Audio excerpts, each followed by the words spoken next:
Good evening, my dear brothers and sisters in Christ. Welcome to the celebration of the Holy Sacrifice of the Eucharist.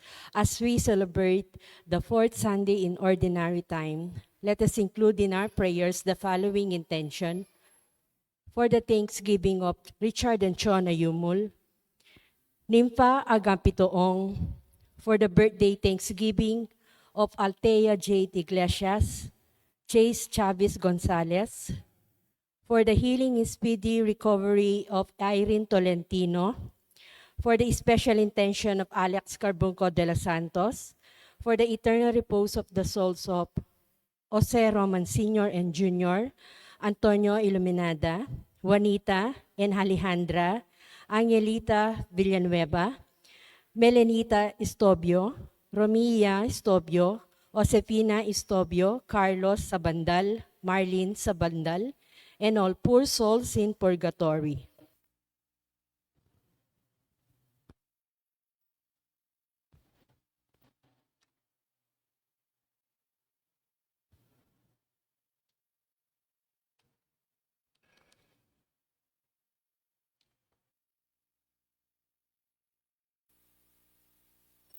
Let us all rise and glorify the Lord by singing the entrance hymn.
In the name of the Father, and of the Son, and of the Holy Spirit. Amen. The Lord be with you. And with your spirit. We are now on the fourth Sunday of Ordinary Time. Sisters and brothers, many advertisements proclaim that fulfillment can only be obtained in the pleasures that money, power, and material possessions bring. Jesus tells us, however, that true happiness can only come from living the values of God's kingdom that are expressed in the Beatitudes. Happiness belongs to those who rely on the Lord for their strength and protection. It belongs to those who in their lives mirror Jesus, who was meek and humble of heart, who gave up everything in obedience to the Father. Today is Pro-Life Sunday and the day of prayer and awareness against human trafficking. May the life of every person be defended from those who violate it. Brothers and sisters, let us acknowledge our sins and so prepare ourselves to celebrate the sacred mysteries. Altogether, I I confess confess, to Almighty Almighty God God, and and to to you, you, my my brothers brothers and and sisters, sisters, that I that have I greatly greatly sinned sin in in my my thoughts, thoughts in and my in my words, words, in in what what I I have have done done, and and in what what I I have failed failed to to do. do. Through my fault, through my fault, Through through my my most most grievous grievous fault. fault. Therefore Therefore, I I ask ask Blessed Blessed Mary, Mary, ever ever Virgin, Virgin, all all the the angels angels and and saints, saints, and to and you, you, my my brothers brothers and and sisters, sisters, to to pray pray for for me me to to the the Lord Lord our our God. God. May Almighty God have mercy on us, forgive us our sins, and bring us to life everlasting. Amen.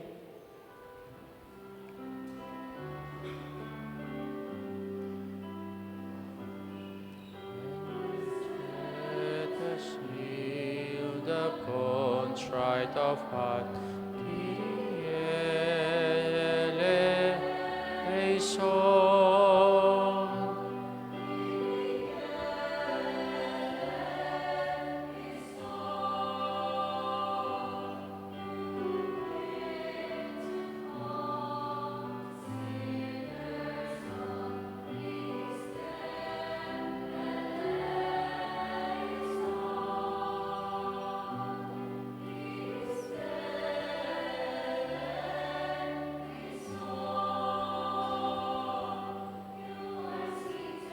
At the right hand of the Father, intercede for us. Intercede for us.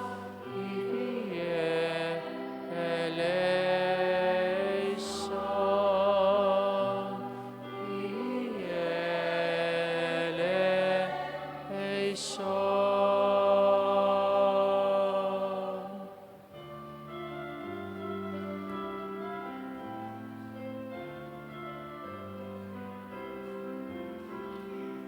Glory to God in the highest, and peace to God's people on earth. Glory to God in the highest, and peace to God's people on earth.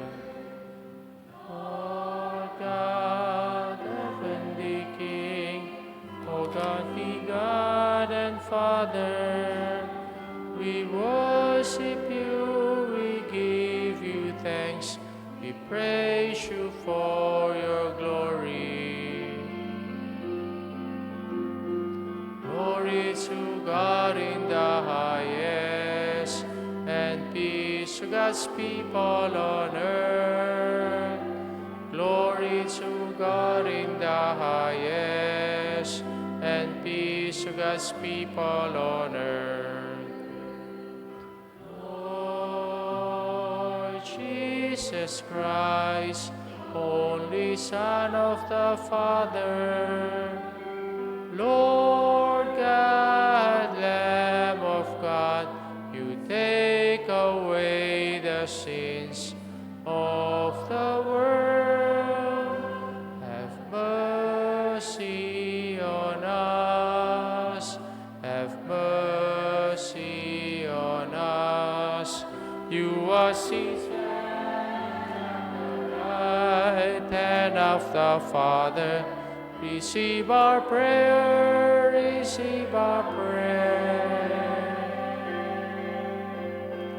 Glory to God in the highest, and peace to God's people on earth. Glory to God in the highest, and peace to God's people on earth. You alone are the Holy One. You alone are the Lord. You alone are most high. Jesus Christ, with the Holy Spirit, the glory of God the Father. Amen. Glory to God in the highest, and peace peace to God's people on earth. Glory to God in the highest, and peace to God's people on earth.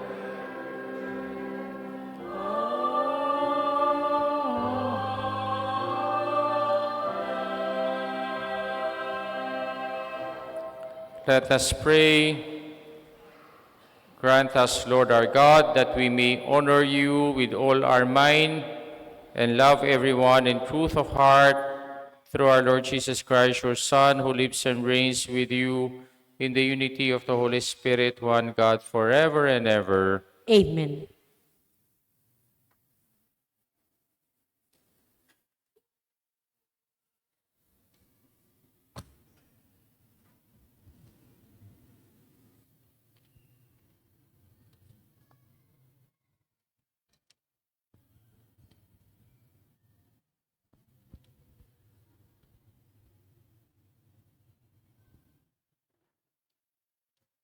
A reading from the book of the prophet Zephaniah. Seek the Lord, all you humble of the earth, who have observed his law. Seek justice, seek humility. Perhaps you may be sheltered on the day of the Lord's anger. But I will live as a remnant in your midst, a people humble and lowly, who shall take refuge in the name of the Lord, the remnant of Israel. They shall do no wrong and speak no lies, nor shall there be found in their mouths a deceitful tongue. They shall pasture and couch their flocks, with none to disturb them. The word of the Lord. Thanks be to God.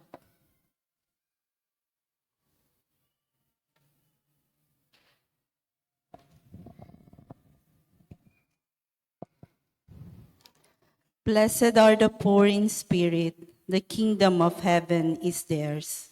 Blessed are the poor in spirit, the kingdom of heaven is theirs.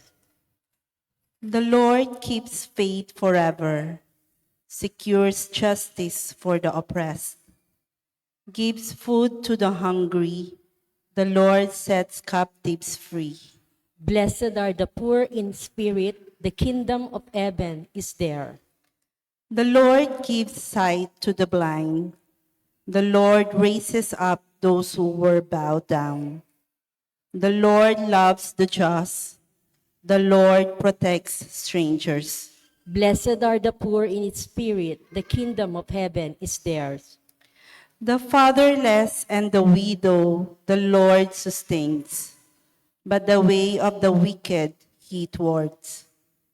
The Lord shall reign forever, your God, O Zion, through all generations. Alleluia. Blessed are the poor in spirit, the kingdom of heaven is theirs.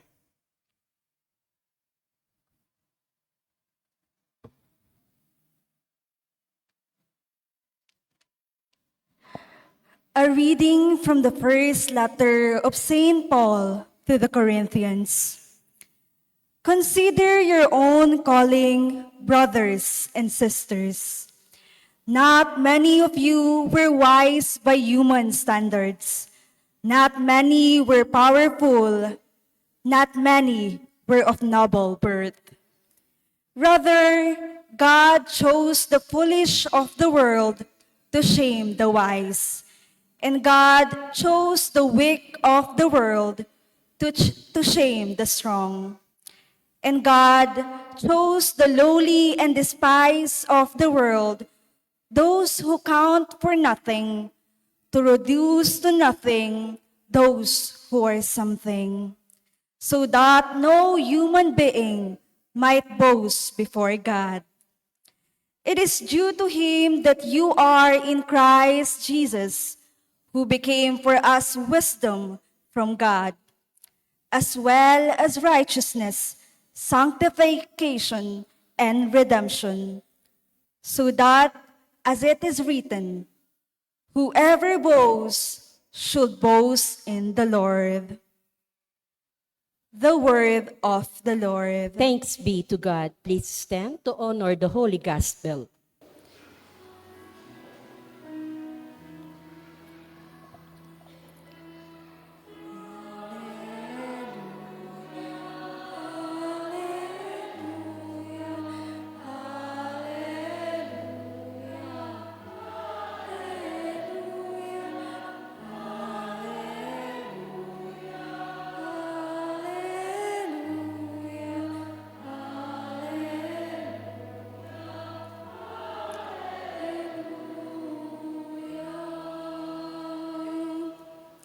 Rejoice and be glad. Your reward will be great in heaven.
And the topic of the recollection was, how to be a happy priest.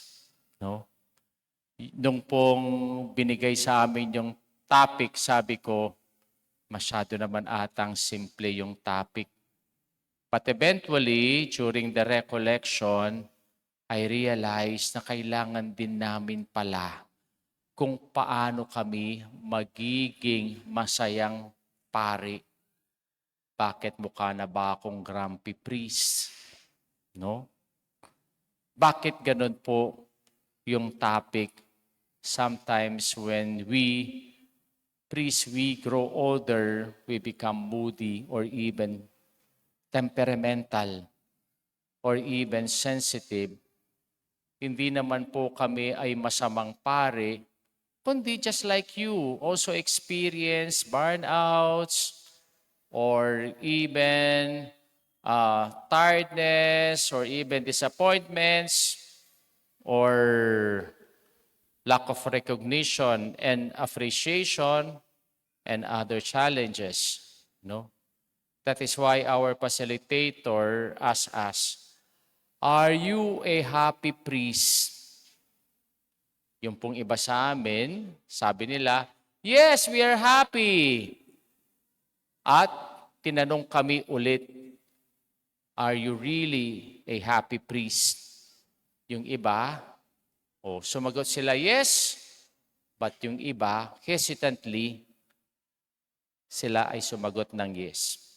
And for the third time, ang sabi niya, really, are you happy, priest? Parang yung iba, hindi na po sila sumagot. Kayo, kung tatanungin ko kayo ngayon, are you happy? Yes or no? No? Nakikita ko sa inyo, some say yes. Some hesitantly say yes. O yung iba, walang pakyalang. Bakit? Kasi real happiness cannot be answerable by yes or no. Bakit? Just like any other emotions, no? Our happiness cannot be qualified of what is happening outside us or what is happening inside us. That is why the word happiness derived from the word hap. The root word for the word happiness and happenings. And what is the meaning of hap? Circumstances or by chance.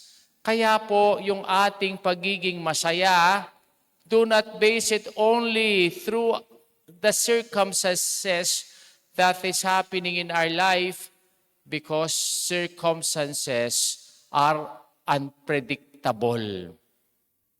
Kapag nakuha mo ang gusto mo, masaya ka.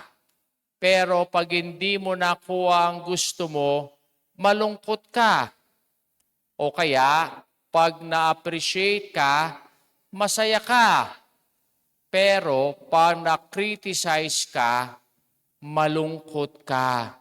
That is why, do not base our happiness in any circumstances, but we must base our happiness through our holiness. Sabi nga po ni Saint Francis de Sales, also known as the Happy Saint, holiness and happiness are not rivals, because holiness is the deepest form of happiness. Ganda ng sinabi niya, no? Holiness is the deepest form of happiness. Why? Because a sad saint is a sorry saint. Siguro pwede natin gamitin, a sad Christian is a sorry Christian. If we want to become happy, be holy, because happiness and holiness always go together. Ako po, mayroon akong paboritong kanta ng mga charismatic group. Sinong member ng charismatic group dito? Familiar pa ba kayo dun sa inyong famous song, Ang Buhay ng Kristiyano ay Masayang Tunay? O, kantahin nga natin. Ang buhay ng Kristiyano ay masayang tunay, he he. Masayang tunay, he he. Masayang tunay. The life of a Christian is happy indeed. Kristiyano ba kayo? Yes or no? Pero ang tanong, masaya ba kayo? Masaya ba kayo bilang isang Kristiyano? No? Bakit? Kung sinasabi natin, masaya ko bilang isang Kristiyano, pero masaya ba kayo nagsisimba? Bakit kaya yung iba ayaw magsimba kung talagang Kristiyano sila? O kaya yung mga nagserve sa simbahan, masaya ba kayo pag nagsiserve kayo? Talaga. Dapat masaya tayo.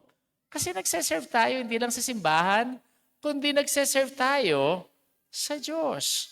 Kaya ito yung sinasabi sa atin ng ating Beatitudes. Actually, our gospel today is the famous Sermon on the Mount, the Beatitudes given to us by our Lord Jesus Christ. And what is the meaning of Beatitudes? Beatitudes means blessedness. And blessedness derived from the Greek word makarioi. Kaya ang pangalan mo ay Makarya or Makarioi.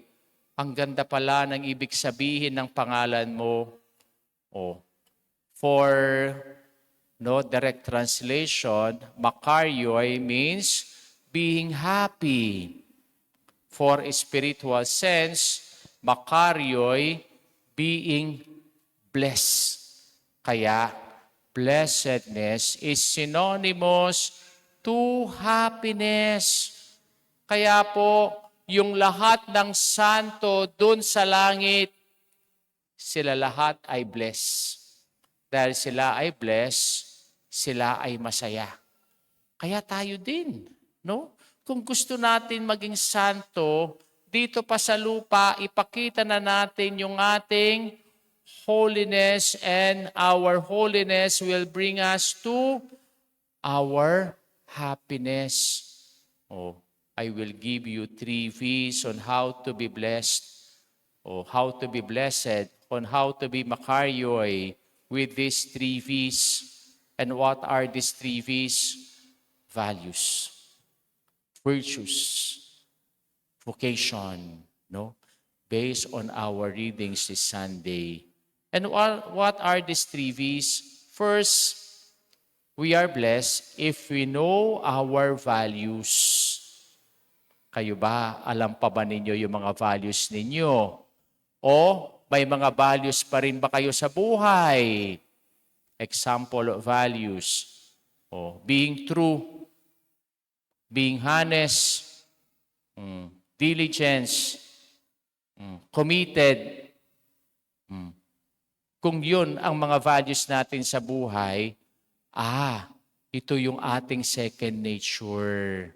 Ito yung ating identity. Kahit anong mangyari, hindi masisira ang mga values mo kasi yung mga values mo, ito yung inyong second name. Kaya sa mga values natin, dito tayo nirerespeto ng mga tao. Kung wala na po tayo mga value sa buhay natin, wala na tayong kwenta dito sa mundo. At hindi na tayo ginagalang ng ibang tao. That is why value system in our life is very important. Kasi yun ang prinsipyo mo sa buhay They are the principles or belief that guide our choices and priorities in life.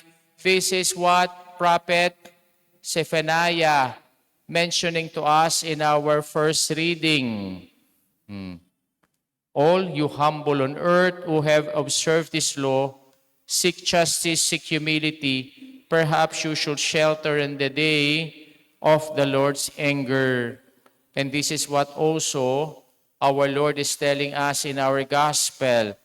Blessed are the poor in spirit, the meek, the merciful, or even the peacemakers.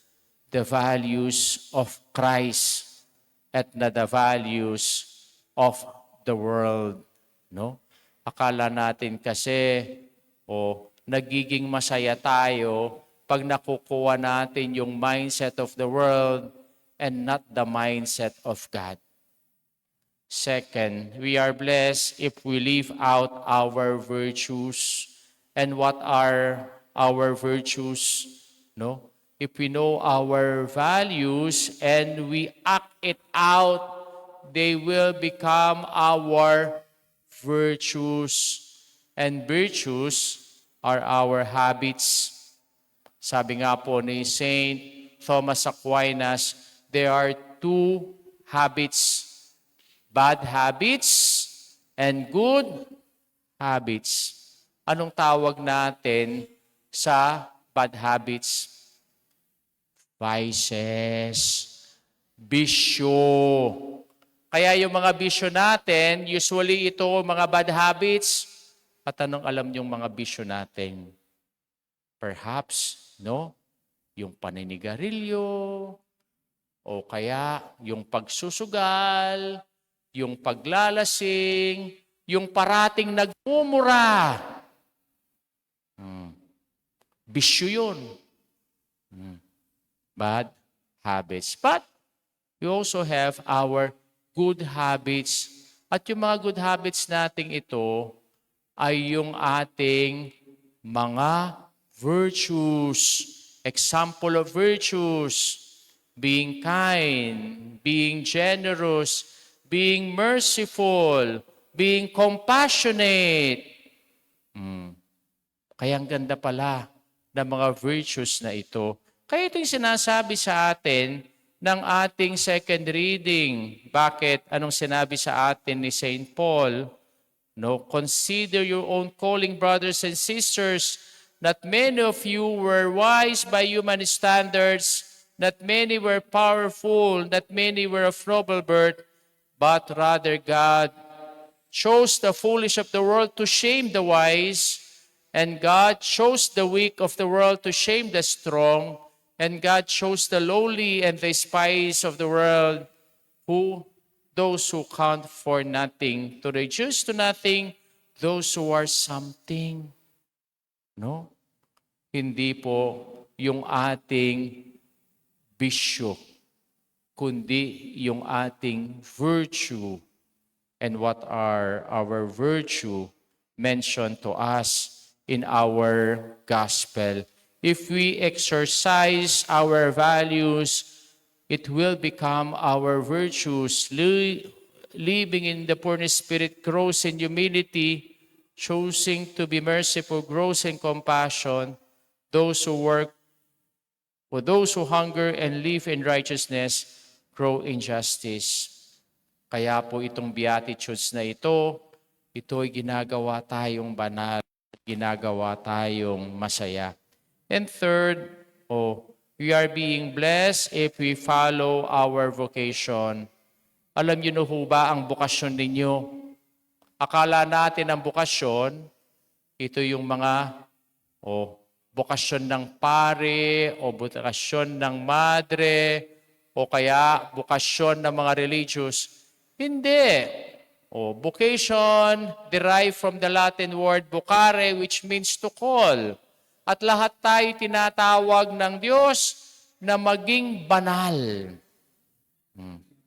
Kasi, ang sabi nga sa atin ni St. Francis de Sales, a sad saint is a sorry saint.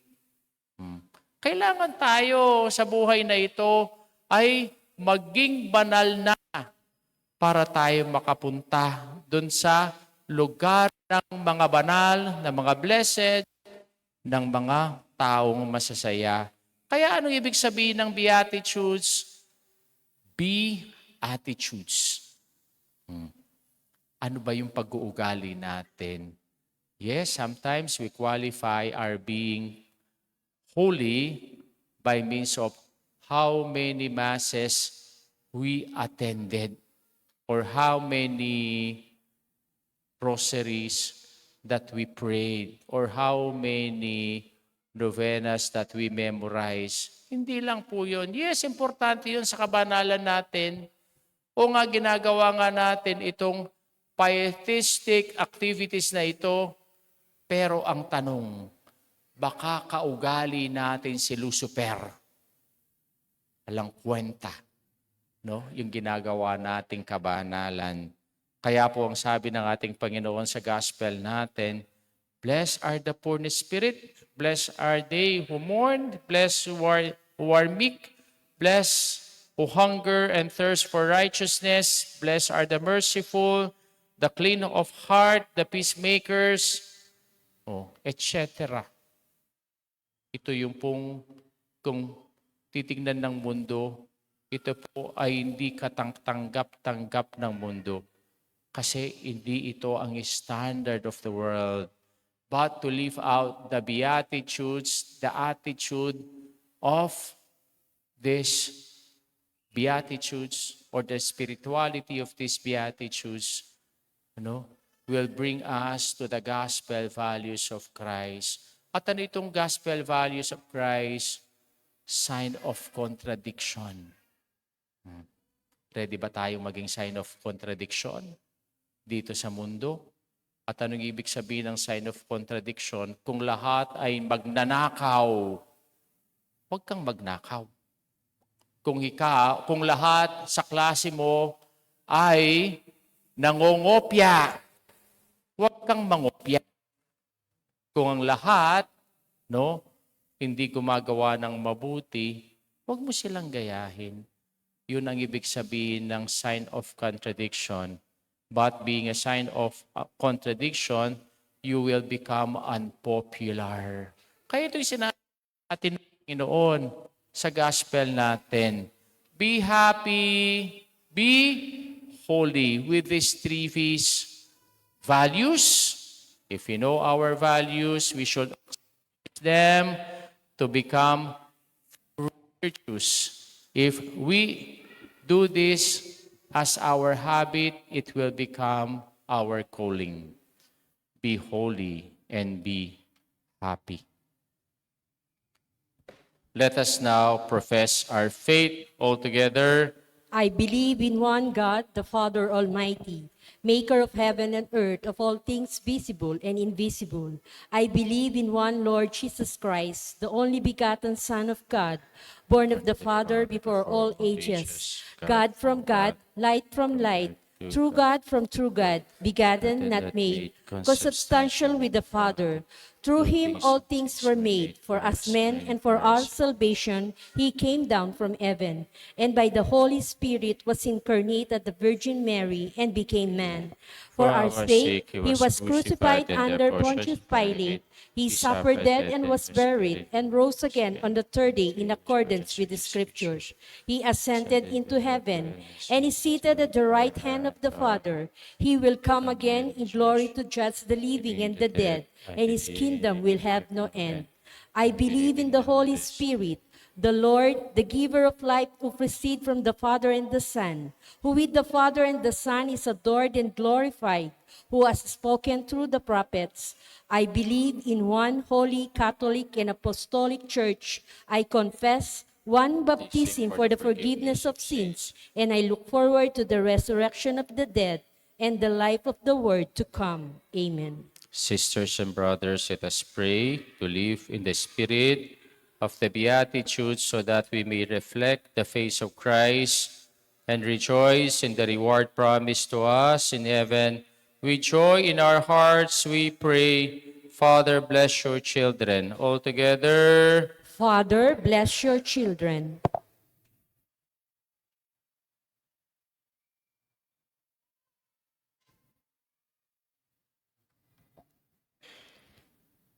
May your church remain humble and poor in spirit, and be attentive to the sufferings and needs of others.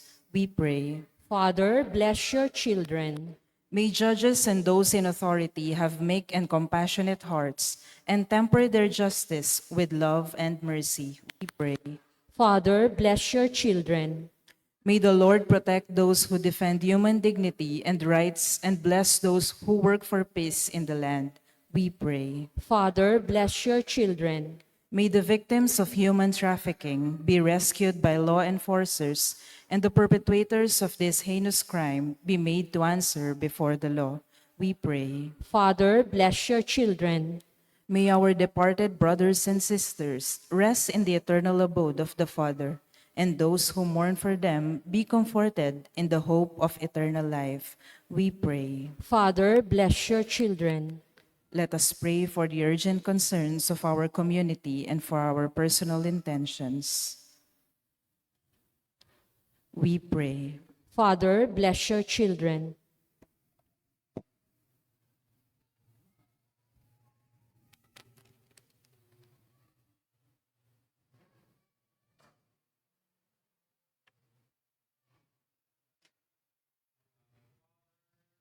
We rejoice in Jesus' promises in the Beatitudes.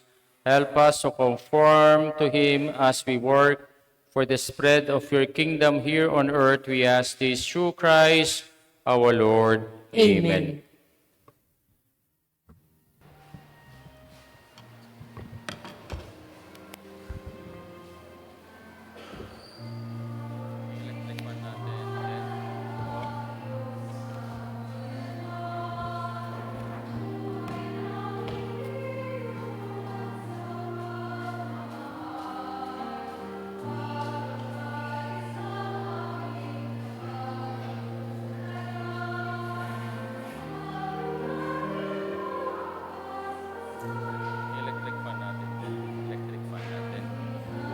Blessed are you, Lord, God of all creation. To your goodness we have this bread to offer. Works human hands have made it will become for us our bread of life. Blessed be God forever.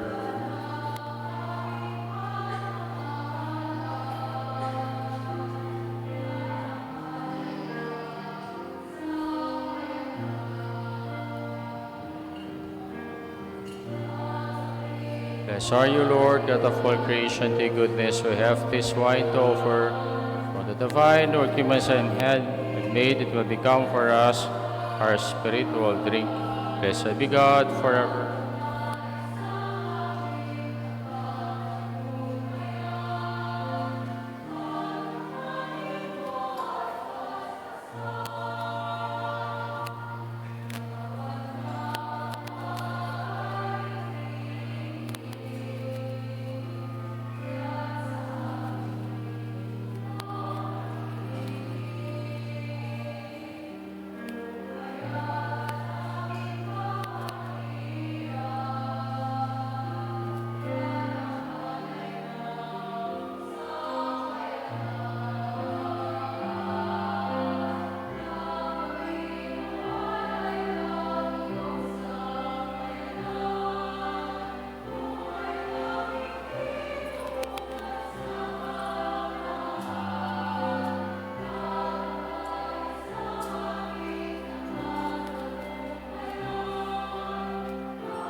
Pray, my brothers and sisters, that my sacrifice and yours may be acceptable to God, the Almighty Father. May the Lord Accept this accept the sacrifice at your hands for the praise and glory of his name, for our good and the good of all his holy church.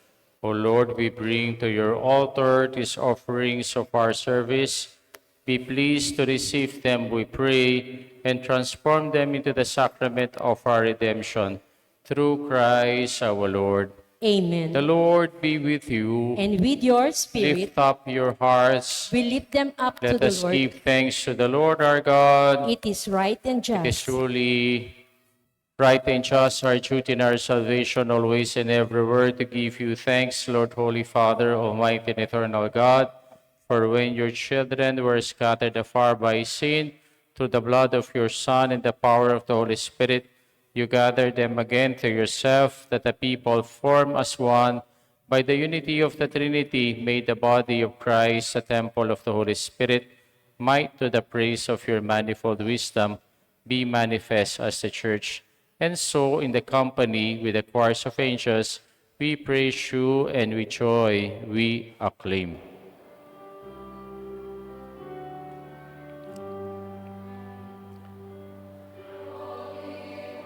Holy, holy, Lord God of hosts, heaven and earth are full of your glory, full of your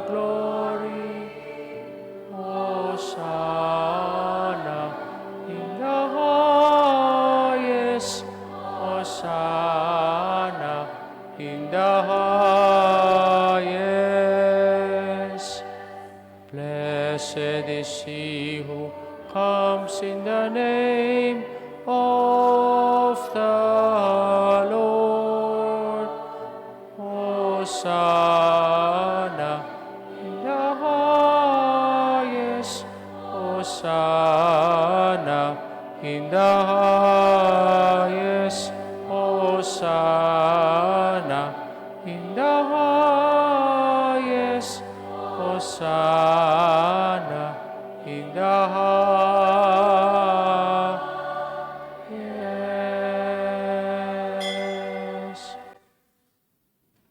You are indeed holy, O Lord, the fount of all holiness.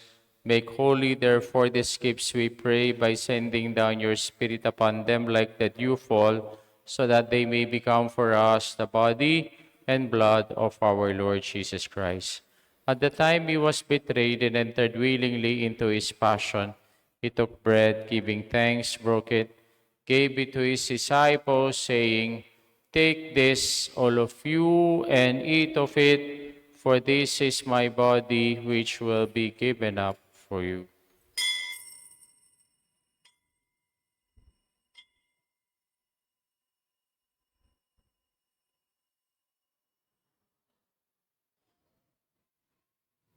In a similar way, when supper was ended, he took the chalice, and once more giving thanks, he gave it to his disciples, saying, "Take this, all of you, and drink from it, for this is a chalice of my blood, the blood of the new and eternal covenant, which will be poured out for you and for many for the forgiveness of sins.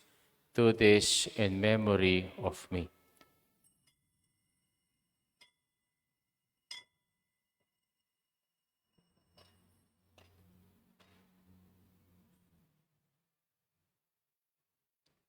The mystery of faith.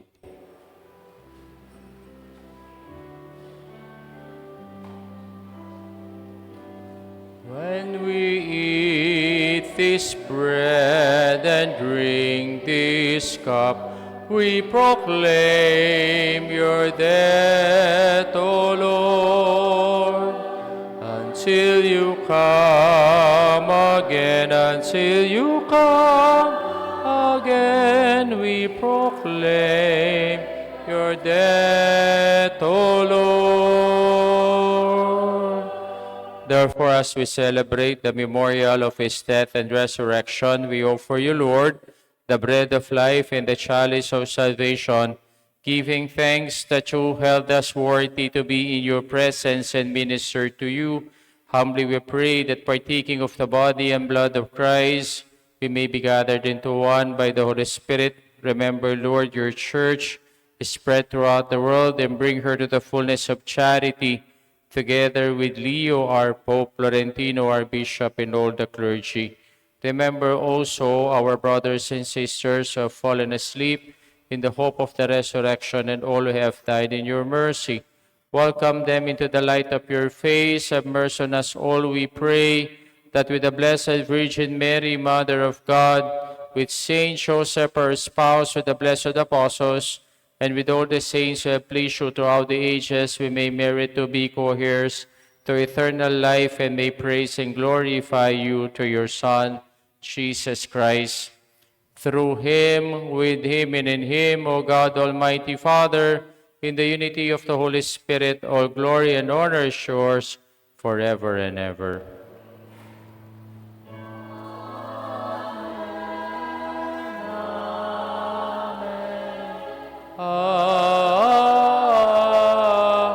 Amen. At the Savior's command and formed by divine teaching, we dare to say,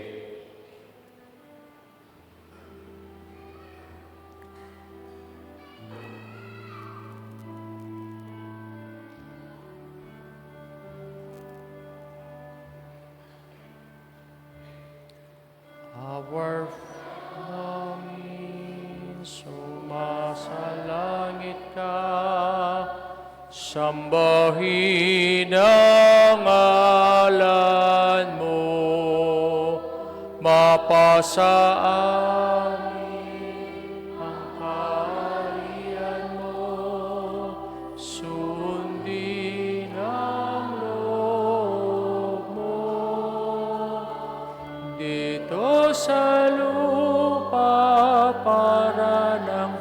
sa langit, bigyan mo po kami ngayon ng aming kakanin sa araw-araw at patawarin mo kami sa aming mga sala para ng pagpapatawad namin sa nagkakasala sa amin. At huwag mo kaming ipatulot sa tukso. At yadya mo kami sa lahat ng masama. Deliver us, Lord, we pray, from every evil. Graciously grant peace in our days, that by the help of your mercy we may be always free from sin and safe from all distress, as we await the blessed hope in the coming of our Savior, Jesus Christ. For the kingdom, the power, and the glory are yours, now and forever. Lord Jesus Christ, who said to your apostles, peace I leave you and my peace I give you. Look not on our sins, but on the faith of your church, and graciously grant her peace and unity in accordance with your will, who live and reign forever and ever. Amen. The peace of the Lord be with you always. And with your spirit. Let us now offer each other the sign of peace. Kapayapan po kay kayungan. Peace to everyone.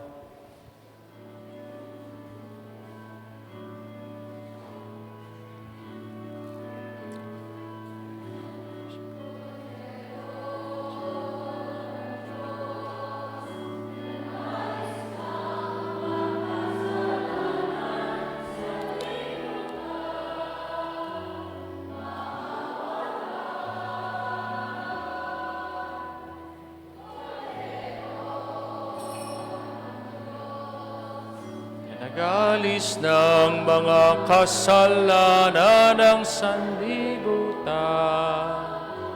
maawa ka. Kordero ng Diyos, na nagalis ng mga kasalanan, ipagkaloob mo sa amin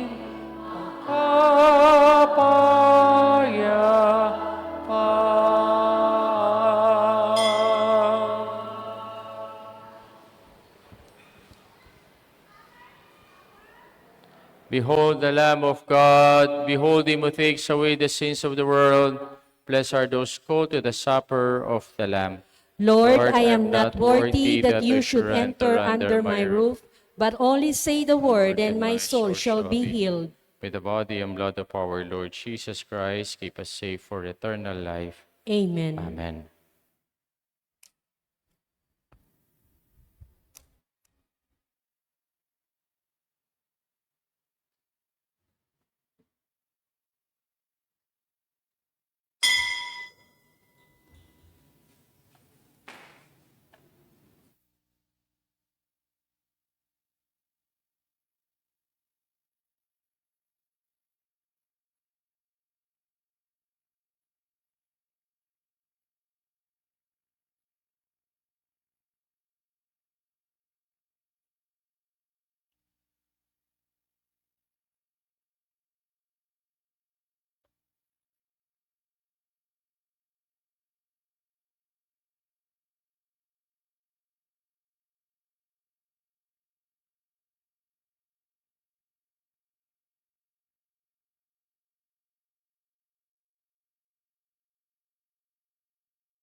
ka na, abunan din.